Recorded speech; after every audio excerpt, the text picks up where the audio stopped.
മാതാപിതാക്കളുടെ ലക്ഷ്യം എന്താകണം? സമ്പത്തിനേക്കാൾ വലുതാണ് മക്കൾ ആലിമായി വരുന്നത്, ഹാഫിളായി വരുന്നത്.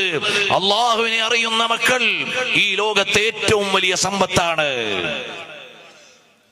ആ ഒരു വിചാരത്തിലേക്ക് മാതാപിതാക്കൾ വരണം.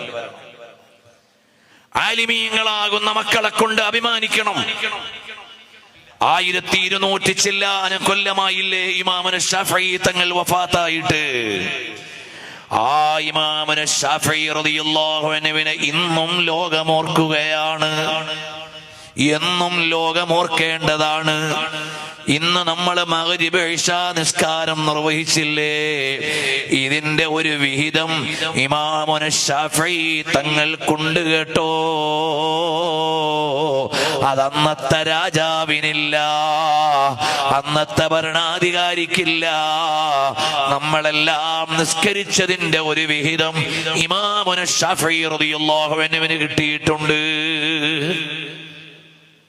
സൗദി അറേബ്യയിൽ ജീവിച്ചിരിക്കുന്ന 200 ചില്ലാനും ഗ്രന്ഥങ്ങൾ എഴുതിയ ഒരു പണ്ഡിതനുണ്ട്. അദ്ദേഹത്തിന്റെ ആശിഖ് എന്ന ഗ്രന്ഥത്തിൽ എഴുതി, റഹിമല്ലാഹു ലിഉമ്മിൽ ഇമാമി ശാഫഈ, ശാഫഈ ഇമാം റളിയല്ലാഹു അൻഹുവിന്റെ ഉമ്മക്ക് അല്ലാഹു റഹ്മത്ത് ചെയ്യട്ടെ, ഇങ്ങനത്തെ ഒരു മോന ലോകത്തിന് നൽകിയല്ലോ. എന്തുകൊണ്ടാണ്? അല്ലാഹുവിന്റെ ഇൽമിനു വേണ്ടി ആ ജീവിതം സമർപ്പിച്ചു.